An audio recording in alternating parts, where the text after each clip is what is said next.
E quando a gente pisca, já é quarta-feira, já é de quarta séries aqui no canal Ler Até Amanhecer. Eu sou a Joyce Rodrigues e sejam todos muito bem-vindos.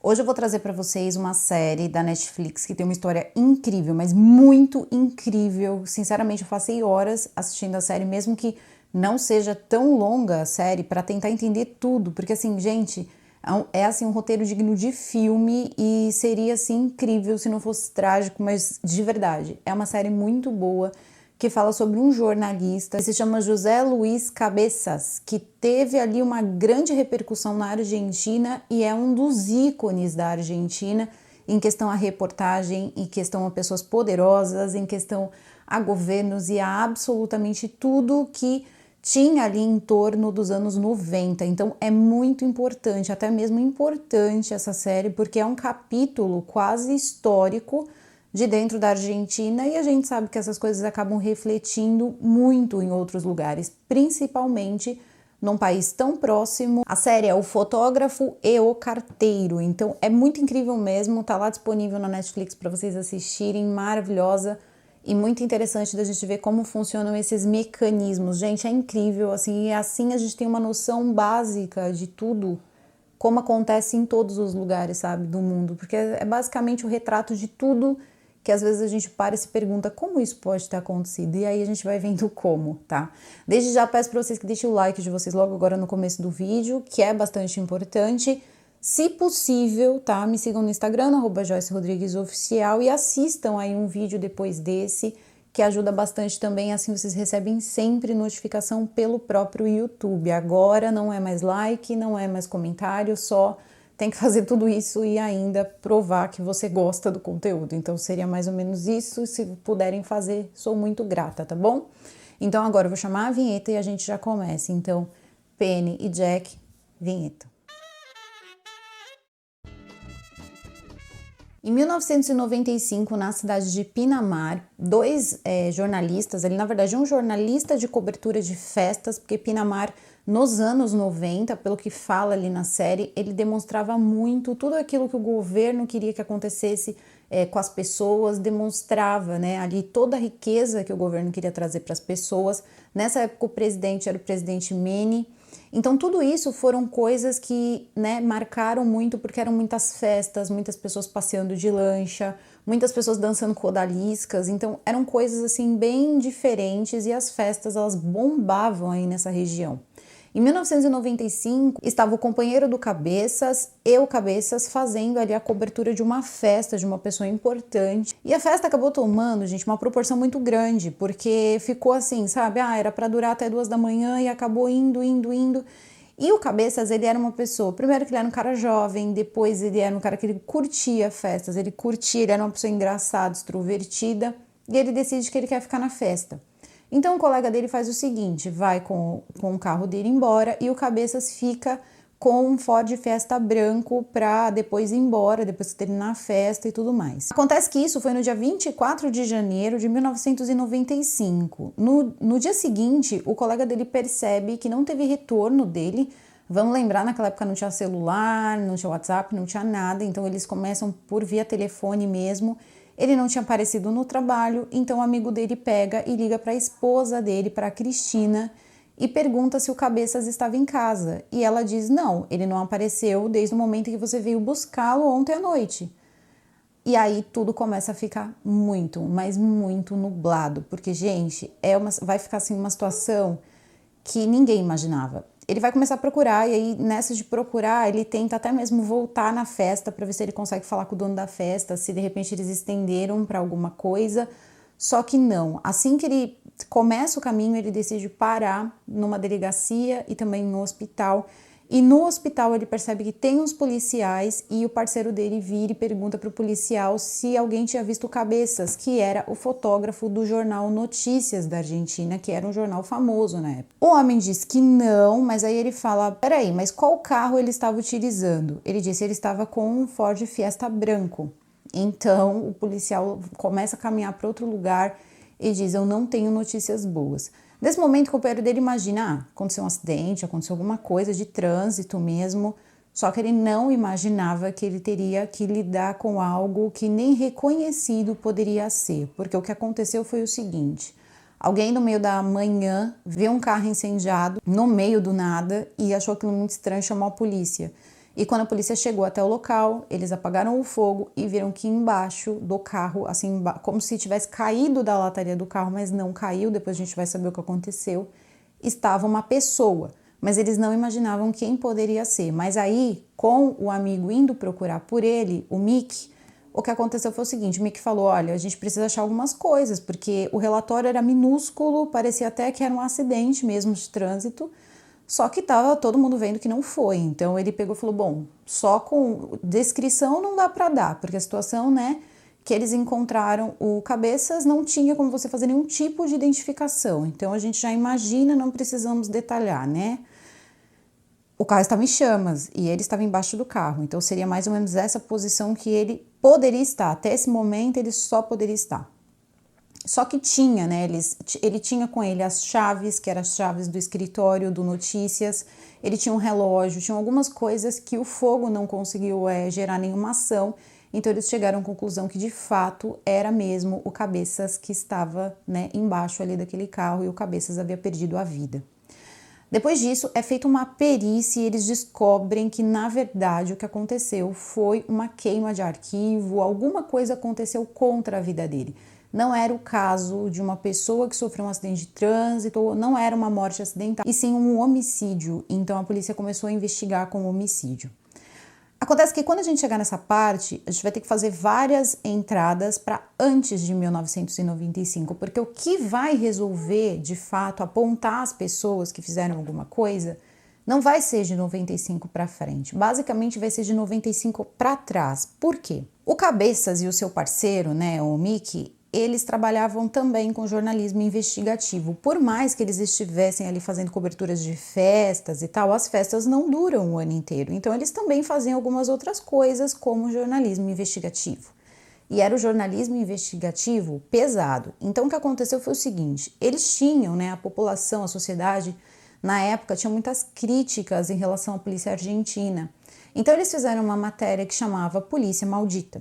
E nessa época dessa manchete, eles conseguiram a foto de um cara assim muito importante dentro da polícia olhando de cima, que normalmente era uma forma que o Cabeças tinha de tirar fotografias das pessoas importantes, como se fosse de cima. Essas pessoas são sempre, né, vistas de cima.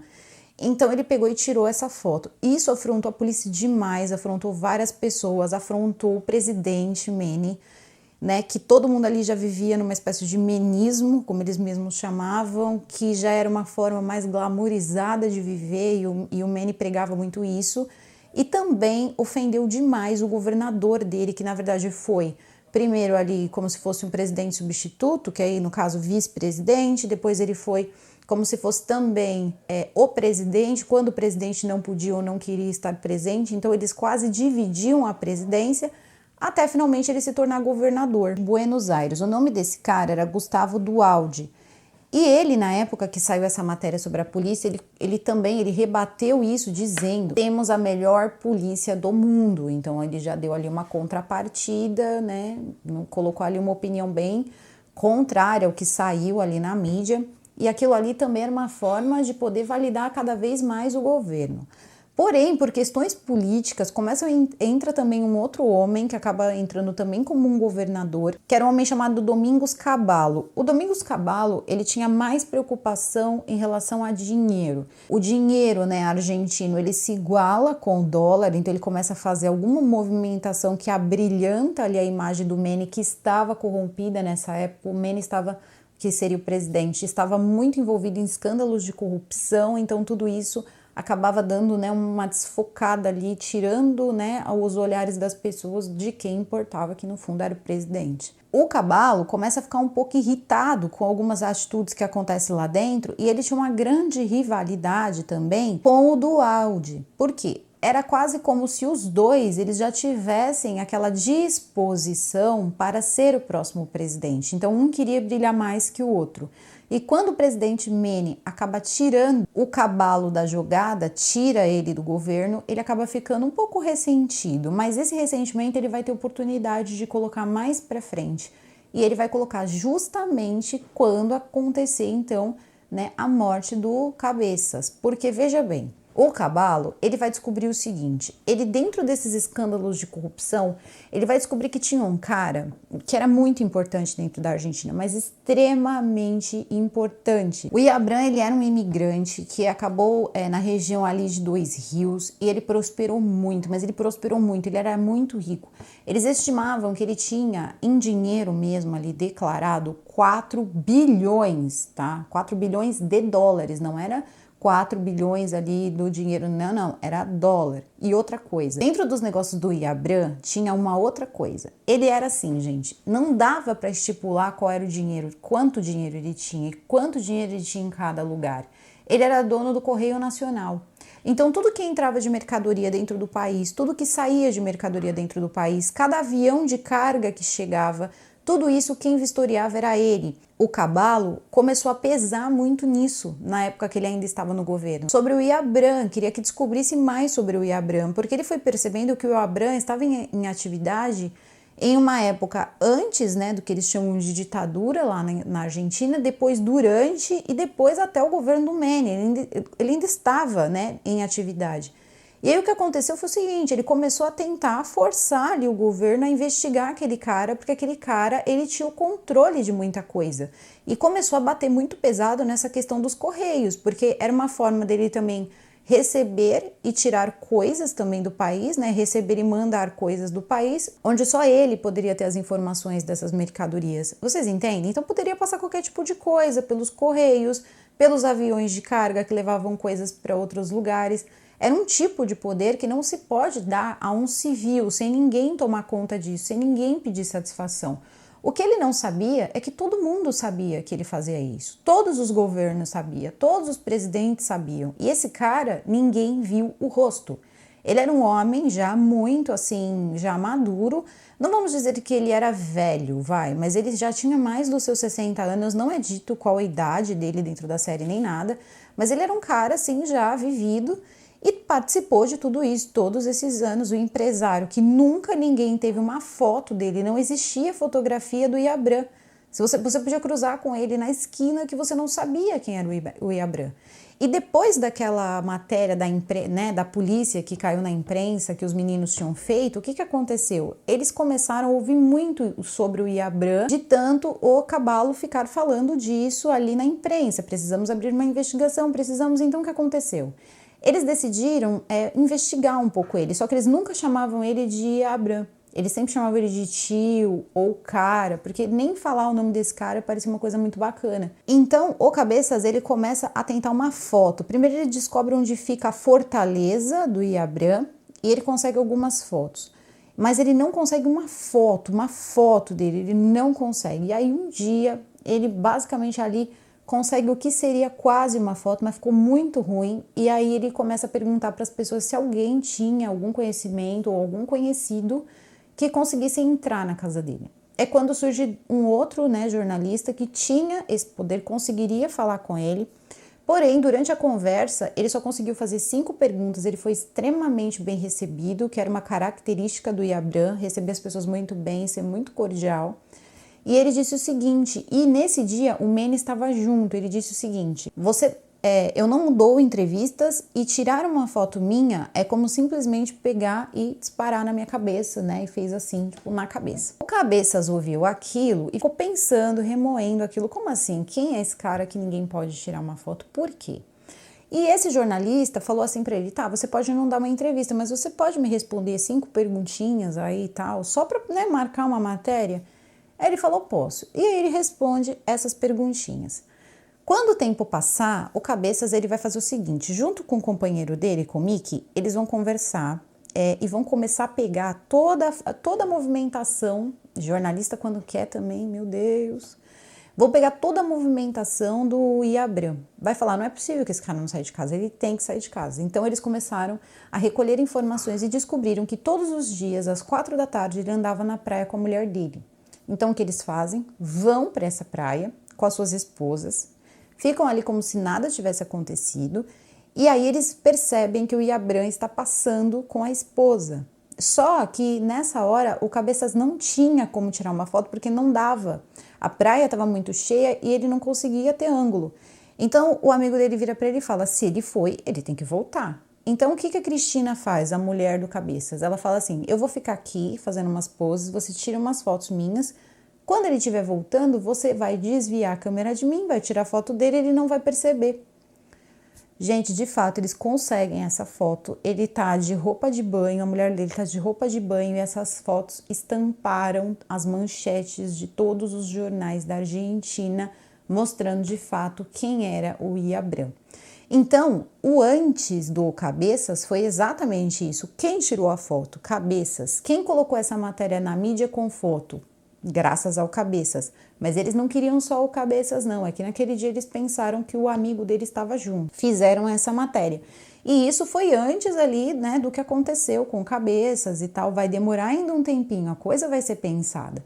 Eles já tinham ganhado a antipatia, né, do policial, do ex-policial super importante de alta patente que eles tiraram e colocaram como matéria de polícia maldita. E ainda estavam ganhando simplesmente, vamos colocar assim. O Iabran, ele só era, né, o maior empresário da Argentina, uma das pessoas mais ricas, se não a mais rica. Ele tinha bom relacionamento com os governos, ele tinha um bom relacionamento com o Vaticano, ele tinha um bom relacionamento com vários empresários importantes de todo o mundo. Então não tinha jeito, gente. Era uma pessoa extremamente importante, uma pessoa que não se mexe. Como várias pessoas ricas, ele também não sujaria a mão dele. E a paciência é muito, assim, nessa hora essas pessoas utilizam muito paciência, né? Então vamos lá. E aí que tudo isso, né, vai começar a virar um inferno por volta de 93 para 94. 95 é quando acontece o fato do carro lá do Cabeças. Acontece que o carro do Cabeças estava a 8 metros da casa dele, então estava extremamente próximo. Se ele tivesse gritado, daria para a mulher dele ouvir. Isso foi uma coisa que chamou muita atenção na época, então se assume que quando ele saiu da festa para ir para casa, eles acabaram pegando ele na porta praticamente de casa. Acabaram levando ele dali e levando para um lugar afastado. Mas naquele momento, se ele quisesse gritar, ele poderia ter gritado. Mas ele sabia o que ia acontecer com ele. E se ele gritasse, a mulher dele aparecesse, ele tinha mulher e tinha filhos, obviamente elas pagariam também por isso. Agora, quem fez? Ninguém tinha a menor ideia. E naquela época, isso começou a rodar vários locais, assim. Isso passou pelo Mar del Plata, isso passou por várias localidades da Argentina em que estão em investigação, porém, quase todo mundo que se metia na investigação estava contaminado ou envolvido com o Iabran. E quando esse nome começa a aparecer sucessivamente, gente, um leque, assim, mirabolante de pessoas começam a surgir. Primeiro que o Iabran, ele não tinha qualquer tipo de segurança. A segurança dele era feita justamente por militares, tá? Então, ele tinha segurança militar, ele tinha no destacamento, não é falado no documentário, mas eu dei uma pesquisada um pouco nele, e ele tinha 650 militares à disposição dele para a segurança dele e das empresas dele, que não eram poucas. E todas as coisas que começaram a surgir em relação, né, ao Cabeças, eles foram ligando a fotografia e automaticamente a Iabran começou a aparecer. É nessa hora que entra um homem chamado Alejandro Vecchia, que é um desses advogados, assim, que de vez em quando eles chamam na mídia quando acontece alguma coisa de peso para poder dar uma opinião e etc. E ele vai, só que ele vai sem querer se meter muito na história. Então ele dá a opinião dele, né, e ia saindo do programa de TV e tal. Toda a Argentina queria saber o que aconteceu com o Cabeças. Isso tomou uma proporção nacional. Todos os jornalistas juntaram as câmeras, colocaram no chão com a foto do Cabeças escrito: não esqueceremos do Cabeças, não vamos esquecer do Cabeças. A mensagem era: se esquecermos disso, tudo pode retornar. E esse tudo, eles estavam falando de uma época, né, uma ditadura. Então, eles não queriam que aquilo voltasse. Então, quando eles viram o que aconteceu com Cabeças, eles se apavoraram. A questão foi o seguinte, até as pessoas que trabalhavam no Notícias, no jornal que o Cabeças ele trabalhava, começaram a sentir medo. Eles recebiam ameaças na porta, faziam várias coisas e, de fato, isso dá muito medo, né? Isso assusta muito as pessoas. E eles começavam a receber essas coisas na porta. E eles se perguntaram, quem vai defender a gente? Porque a gente não pode confiar na polícia, a gente não pode confiar em ninguém, tá tudo contaminado. O advogado dizia, cada passo que se dava para frente se retroagia 2 passos para trás. E a coisa não andava, e o tempo foi passando. Em 1996, eles vão para um local da Argentina, onde tinha um bar que era muito frequentado por jornalistas, que tinha uma moça chamada Penélope. A Penélope, ela era quase assim, né, uma agenciadora de garotas. Não eram garotas, enfim, menores nem nada disso, mas ela era bem doidona, tal. Só que ser muito doidona não significa que a pessoa pode ter tirado a vida de alguém. E eles chegam à conclusão de que por algum momento ele passou por lá, porque normalmente os jornalistas bebiam ali, porque era seguro para os jornalistas, e ela talvez tenha dito que em algum momento tinha escutado ele falar que iria denunciar ali o local de trabalho dela, só que ela não teria gostado. E ela tinha também uns capangas, ali uns 3, 4 capangas. Quando essa história saiu, eles começaram a fazer o quê? Pegaram a Penélope, prenderam junto com essa galera. A Penélope era visualmente marginalizada pelas pessoas de bem, porque tinha aquele jeito todo, as atividades, a bebedeira, né? Os famosos antros de perdição, e ela acaba como presa, gente, porque eles querem saber se ela foi responsável pela tirada da vida do Cabeças. Ela diz desde o início que não foi ela, que ela não quer nem saber dessa história, e eles prendem todo mundo, gente. Prende ela e mais 3 pessoas que eram do grupo dela ali. Essa galera vai ficar presa pelo menos ali uns 2 anos. Quando isso acontecer, mais e mais as investigações vão apontar para o Iabran. E o Iabran vai fazer o quê? Vai aparecer na mídia. O Iabran vai falar com a mídia de uma forma que ele está levando a mídia com ele e não a mídia indo atrás dele, mas ele levando o prato pronto para a mídia, mostrando o rosto dele para as pessoas, e é feita uma pergunta para ele se ele sabia o que acontecia quando os poderosos cometiam algo ruim. E ele diz, provavelmente nada. E aquilo marcou muito para as pessoas, porque ele era uma pessoa poderosa e ele era uma pessoa que as pessoas estavam desconfiando que poderia ter alguma coisa a ver com o Cabeças.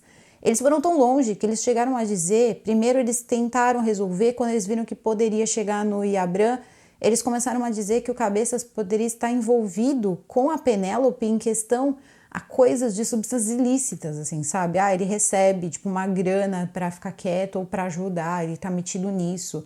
Começaram a tentar queimar, né, a imagem do Cabeças, e a galera foi mesmo ir para as ruas, tá? Olha, vocês não vão fazer isso com o Cabeças, e várias pessoas, vários grupos em várias cidades começaram a fazer assim um caos mesmo, para que a história não fosse esquecida e conseguissem ali de fato chegar quem fez aquilo e não ficar sujando a imagem, a reputação do Cabeças. Tudo vai se seguindo até que uma cortina gigantesca de pessoas é descoberta, gente, e não são quaisquer pessoas, são pessoas de dentro do governo, são pessoas de dentro da polícia, são juízes, são promotores, e todos comendo na mão do Iabran. 4 pessoas vão ser responsabilizadas por isso via cruzamento de telefone, tá? Essas 4 pessoas formavam um grupo que chamava Los Hornos. Seria inicialmente quase como um grupo de partida de futebol, sabe? De torcida de futebol. Pelo menos os rapazes, né? Porque depois vai entrar uma moça no meio disso e não é muito legal. Mas vamos lá. As 4 pessoas dessa torcida que foram, né, ligadas a este evento que aconteceu com o Cabeças foi o Auri, o Ritana, o Gonzalez e o Braga. Então essas 4 pessoas foram presas. Os depoimentos foram tomados. E quando tomam-se esses depoimentos, mais nomes surgem, porque eles sabem que eles estavam lá, participaram, mas não foi sozinho.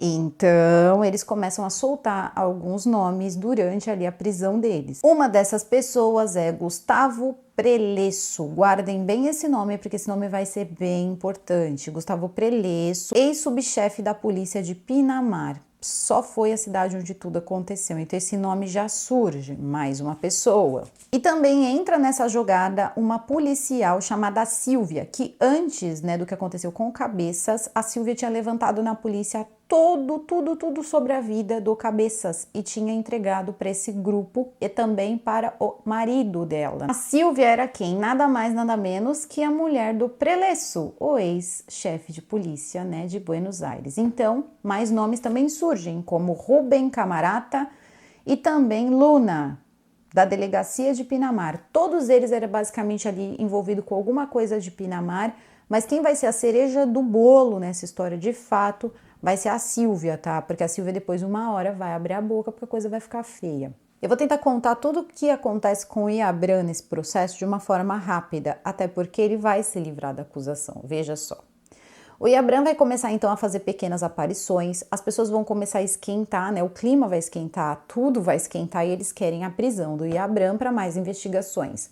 Começam a ver também que várias das conexões com as pessoas envolvidas chegavam ao telefone do Iabran. Inclusive na casa do Preleço tinha, né, várias coisas como agenda marcando o telefone do Iabran, coisa que ninguém tinha, cartão, tá, do próprio Iabran que ninguém tinha. E eles usam pela primeira vez o recurso de rastreamento, ligação e cruzamento de chamadas telefônicas. E foi quando todas essas pessoas que eram apenas ali pessoas que estavam presas até, né, provarem alguma coisa, se torna algo mais concreto. Então a casa caiu geral e não ia ter muito jeito. Eles chegaram direto ao Iabran? Não, eles chegaram ao chefe de segurança do Iabran e também braço direito. Resumindo, né, popularmente conhecido como capataz. Eu mando, você obedece e é melhor, porque você ganha bem para isso. Então eles fazem, né, toda essa investigação. Ele vai precisar ir até a polícia dar o depoimento, dá um depoimento de 5 horas. Dentro dessas 5 horas ele é extremamente agradável com as pessoas, diz que também, inclusive ele está segurando uma foto do Cabeças, ele faz isso várias vezes, como se ele estivesse preocupado com o que aconteceu com o Cabeças.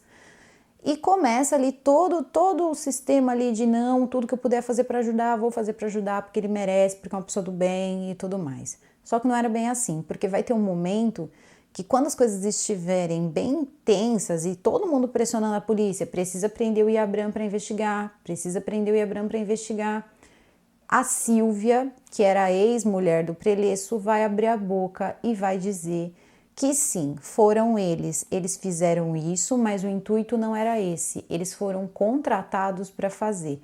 E quem tinha contratado tinha sido o Iabran. Eles tinham um rabo preso com as pessoas ali em volta do Iabran e tiveram que fazer.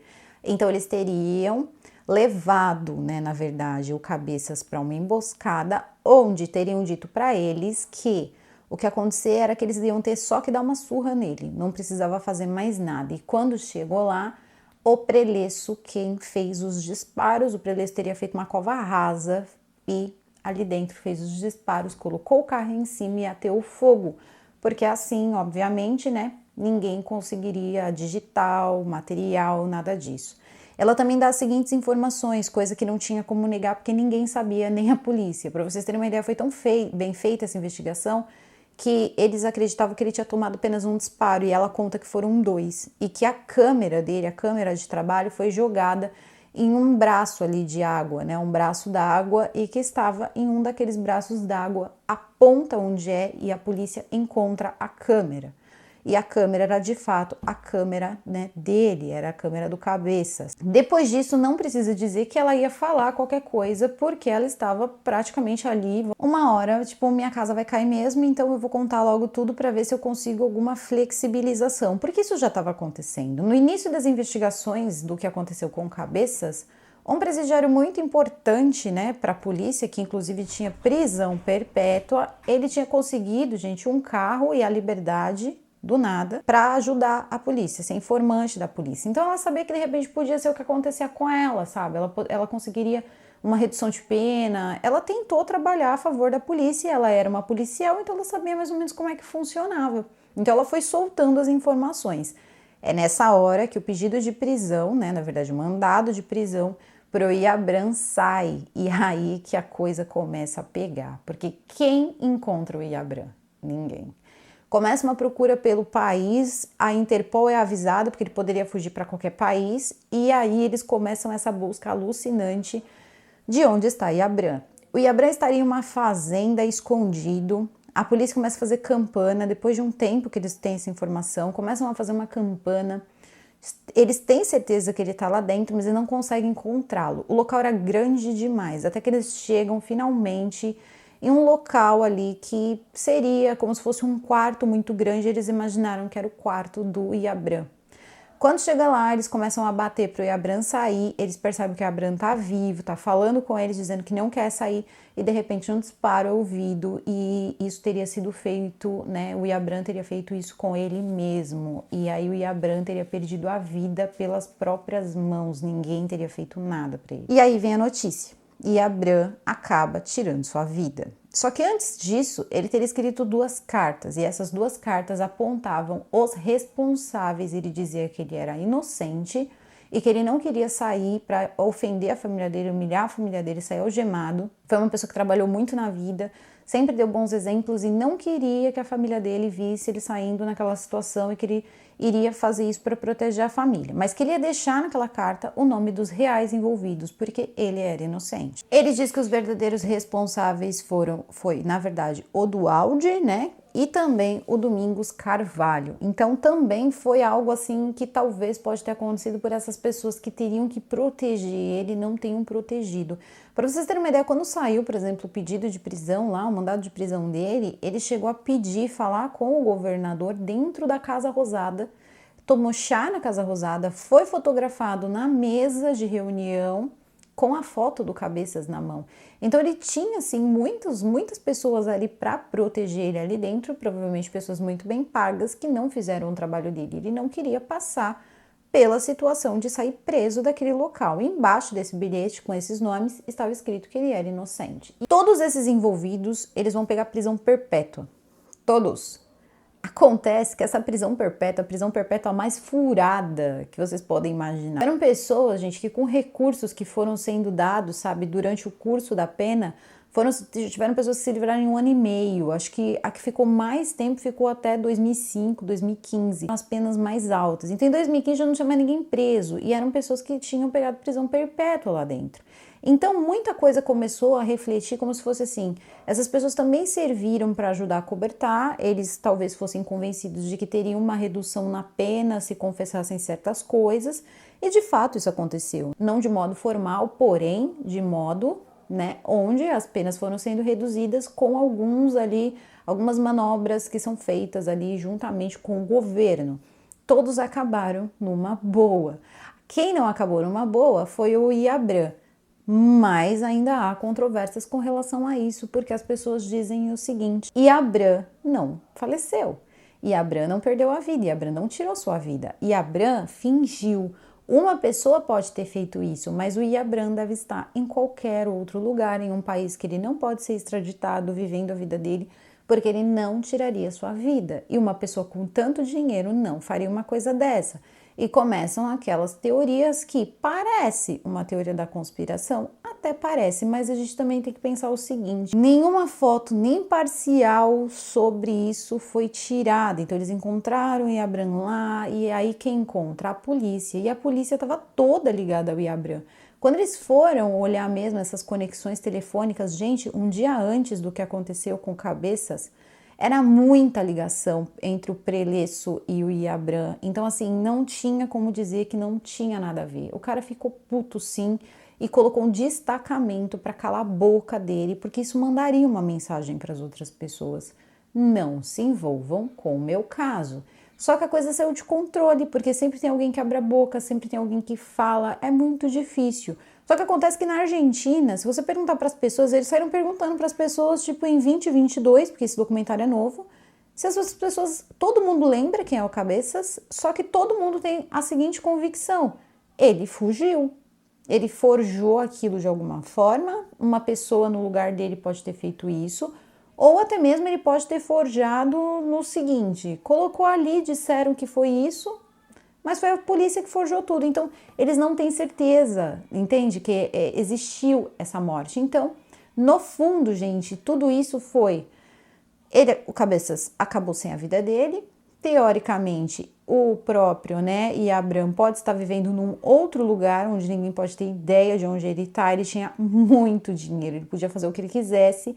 Dessa forma, não teve problema nenhum com os bens dele. Então, a família dele pôde utilizar os bens dele sem ter o seu nome sujo, então dessa forma ele não estava pagando por nada criminalmente. A parte dele do julgamento saiu, as pessoas que estavam envolvidas pegaram prisão perpétua, e essas prisões perpétuas chegaram a durar de 8 meses a no máximo 7 anos, que foi o que a maioria das pessoas ali acabou ficando na cadeia, e essa história se acabou. E esse documentário é justamente para mostrar o dia, né, o momento em que o povo argentino foi sim para as ruas. Eles foram lá protestar, não eram só jornalistas, não era somente a imprensa, eram as pessoas em diversas cidades da Argentina. Gente, foi bonito.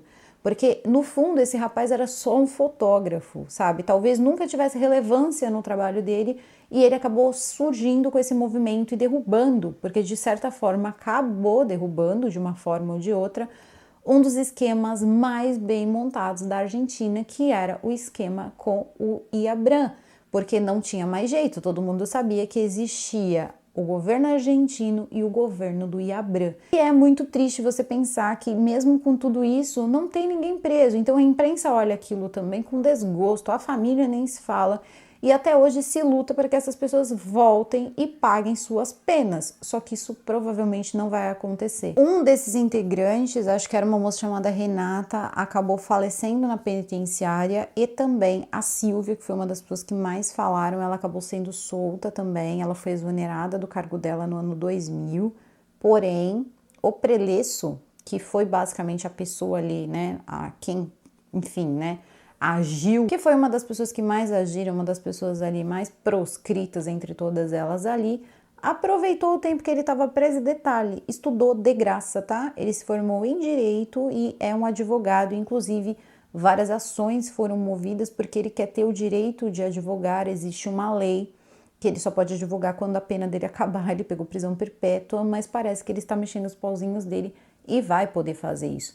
Só que aqui é o seguinte, eu tô contando, gente, o que eu vi na série. Obviamente não dá pra contar a série toda, porque senão também, né, não é basicamente ali um resumo da série, mas eu acho que deu pra vocês entenderem como funcionou toda essa máquina gigantesca e como, para não perder o seu status, não perder, vamos colocar, a sua honra, o IABRAM acabou preferindo fazer isso com a própria vida, ou pelo menos, né, simular que fez isso, né, com a própria vida, porque as duas teorias são altamente reconhecidas ali. Existem pessoas que têm certeza que ele não fez isso, de pessoas comuns a policiais, e pessoas que acreditam que sim, ele fez isso, não queria passar por essa situação. Mas a questão das pessoas que foram presas, por exemplo, os 4 lá que faziam, né, o primeiro grupo dos 4 rapazes foram soltos entre 2004 e 2007, alguns ficaram até 2000, que foi o caso da Silvia, teve uma redução maior da pena ali, até porque ela abriu a boca. Depois teve um também que teve essa Renata também que acabou falecendo na penitenciária, Prelesso ficou estudando e assim sucessivamente, não tem ninguém preso. E esse documentário foi para, mais uma vez, todos os jornalistas se unirem e dizerem, gente, não esqueçam do Cabeças. O presidente que ganhou no meio de toda essa, né, essa coisa política de quem vai entrar no poder, essa luta, né, de quem vai entrar no poder, um tentando ferrar o outro para conseguir entrar para a presidência, não deu em nada, porque quem entrou na presidência não foi ninguém que estava metido com isso, nem quem quis investigar o IABRAM, nem quem era o vice-presidente do MEN, ninguém, gente. E quem acabou ganhando as eleições foi o Dr. Fernando de la Rúa, que também gerou vários protestos posteriormente aí com a conduta dele, porém eu não sou uma cidadã argentina, não dá para saber de fato quais foram essas coisas e também não é o tema do documentário, mas todo mundo fez essa guerra, né? Era governador, era vice-presidente, todo mundo querendo aí abocanhar a presidência depois do MEN, porém quem acabou ganhando foi o de la Rúa, tá? Sendo bom ou sendo ruim, pelo menos essas pessoas não tiveram alguma coisa que queriam, né? Que já é alguma coisa. Tô aqui para trazer essa história para vocês, que é como é apresentada no documentário, tá? Que nada mais é do que várias pessoas envolvidas, várias pessoas que trabalham com a mídia, várias pessoas que passaram por essa situação contam os seus relatos e contam como aconteceu. E aí quem vai dizer isso para mim é quem estuda mais isso ou quem tem mais afinidade. Sei que tem muita gente da Argentina que comenta aqui quando eu faço casos argentinos, como foram esses governos e como isso funcionou na prática, porque não dá pra gente ter muita ideia, né? A gente fica ali sabendo, mas quem sabe é quem vive nesse país. Então contar aí o que foi de fato ali que esse de la Rúa também fez, que acabou levando as pessoas mais vezes, né, ali pras ruas. E eu quero saber de vocês. Eu quero que vocês contem aqui pra mim se vocês tiverem alguma informação, se vocês gostaram. Assistam esse documentário, super recomendo, tá com selo de UAU, que documentário.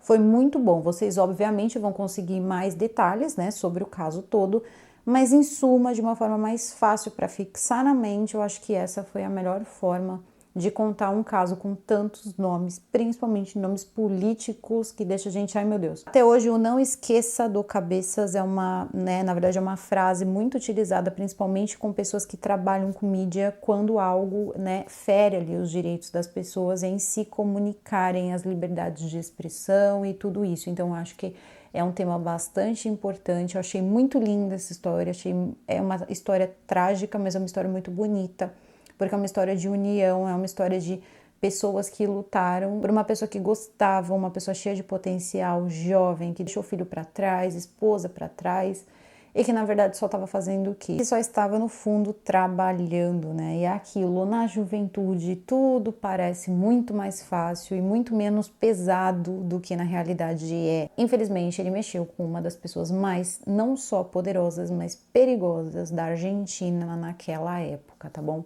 Conta aqui pra mim o que vocês pensam sobre essa história. O vídeo vai ficando por aqui, eu vou ficando por aqui. Nós nos vemos em um próximo vídeo. Super beijo e